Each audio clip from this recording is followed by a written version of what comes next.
At 3:12 a.m., inside a quiet cargo terminal at JFK Airport, a group of men walked through a secured door that was never supposed to open for them. Within hours, $528 million in cash and $875,000 in jewelry were gone. At the time, it was the largest cash robbery in American history. No alarms stopped them. No police arrived in time, and almost everyone involved would later end up dead. This is the true story of the Lufthansa Heist, a robbery so successful it didn't just steal money, it triggered a wave of paranoia, betrayal, and murder that tore the Mafia apart from the inside. Number 1. New York in the 1970s. Crime as infrastructure. New York City in the 1970s was a city under pressure, broke, violent, and stretched beyond its limits. A deep financial crisis crippled public services, while rising organized crime filled the gaps left by weakened institutions. Trust was fragile, oversight was thin, and corruption quietly became part of daily operations. Major institutions struggled to keep up, and internal security was often outdated or poorly enforced. Airports, in particular, weren't fortresses yet. JFK International Airport handled enormous amounts of international cash every single day, especially from overseas airlines transporting currency into U.S. banks. Security relied less on advanced technology and more on routine, trust, and inside knowledge. Employees were familiar faces. Procedures became predictable. That combination didn't just make JFK busy, it made it vulnerable.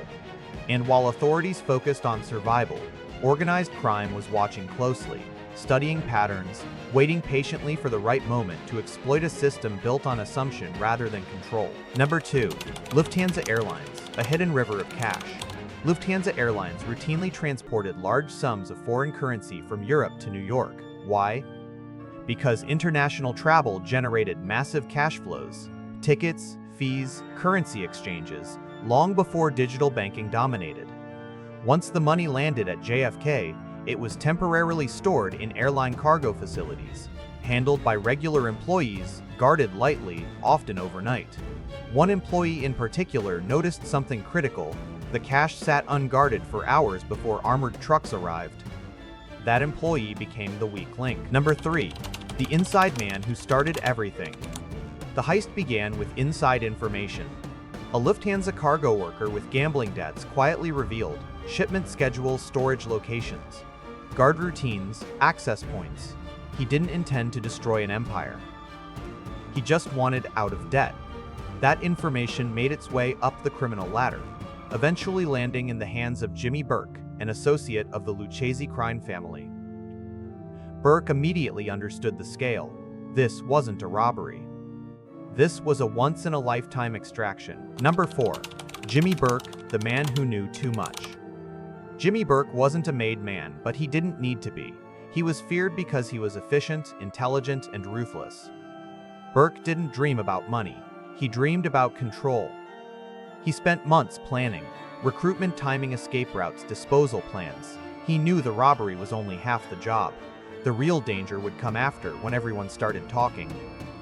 And Burke had a solution for that too. Number 5. The night of the heist, precision and terror. On December 11, 1978, the crew struck. Disguised as delivery workers, they entered the Lufthansa cargo building.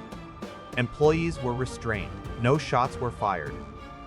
Violence was minimal, but implied. The robbers knew exactly where to go. They loaded cash and jewelry into a waiting truck and disappeared into the New York night. Total time inside the building, under 1 hour. Law enforcement wouldn't even understand what happened until morning. Number 6. The perfect escape that should have ended it.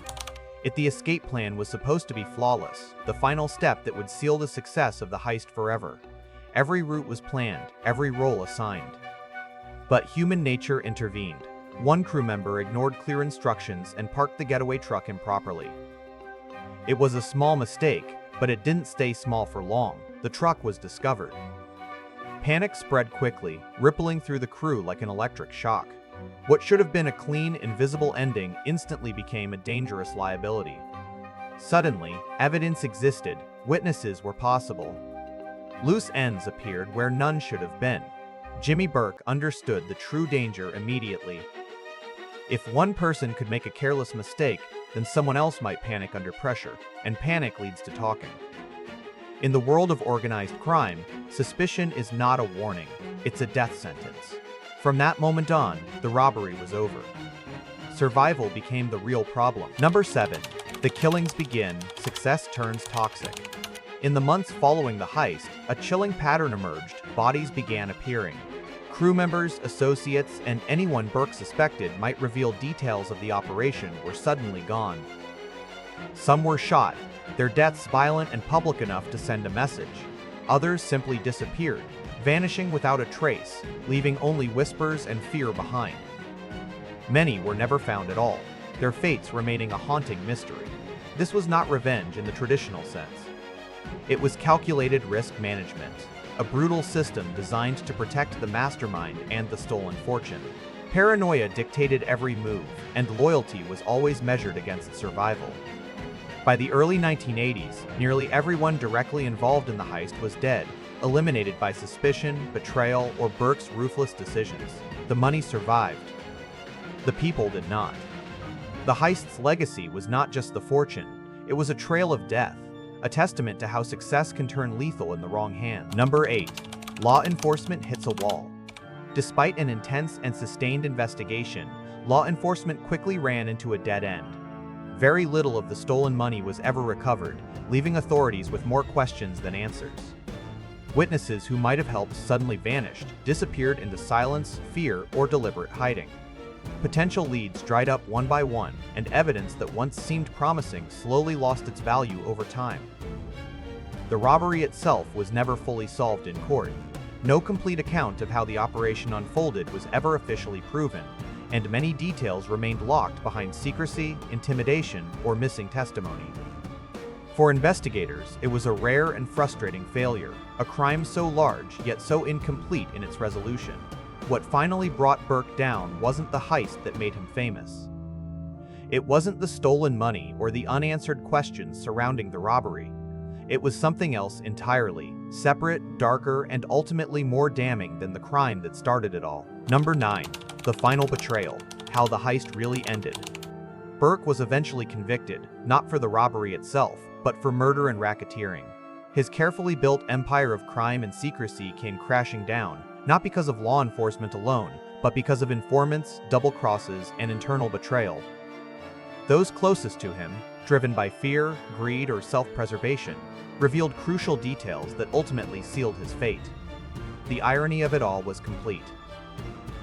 After orchestrating the biggest robbery in American history, masterminding a crime that seemed untouchable, Burke was undone by the very paranoia and mistrust that his unprecedented success had sown. Friends became enemies, allies turned on each other, and the empire he built so meticulously began to crumble from within. And the Lufthansa money? Most of it remains unaccounted for to this day, scattered, hidden, or long spent, a lingering reminder that the true cost of crime isn't always legal punishment. It's the consequences that follow even the most brilliant heists. Number 10. Why the Lufthansa Heist changed crime forever. The Lufthansa Heist marked a true turning point in modern crime. Its scale and success sent shockwaves far beyond the people directly involved. In the aftermath, airports around the world reassessed their vulnerabilities, introducing layered security systems designed to prevent insider access and unauthorized movement. Cash transport protocols were rewritten, adding stricter oversight, tracking, and accountability at every stage. But the most profound change happened within organized crime itself. The Mafia became more inwardly violent and unstable, consumed by fear of betrayal and informants. Trust eroded. Alliances fractured. Survival replaced loyalty as the primary instinct. The robbery didn't just expose flaws in airport security, it exposed the fatal weakness at the heart of organized crime. When everyone is guilty, no one is truly safe. Paranoia becomes inevitable. And when no one can be trusted, even the most powerful criminal empires begin to collapse from within. The Lufthansa heist isn't remembered for how it was carried out. The mechanics, the planning, the precision, those details are impressive, but they aren't what made this robbery infamous. What truly made it unforgettable was what happened afterward. Greed didn't end it. The police didn't end it. What destroyed the operation and left a trail of bodies and betrayal was paranoia. Fear and suspicion consumed those involved, turning allies into enemies and dismantling the network from the inside.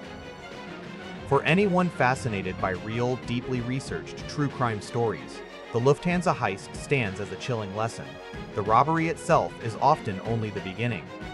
If you want more gripping, meticulously documented true crime documentaries, make sure to like this video, subscribe to the channel, and comment below with the next case you want covered. Because sometimes, the most dangerous crime isn't the heist, it's surviving the success that follows.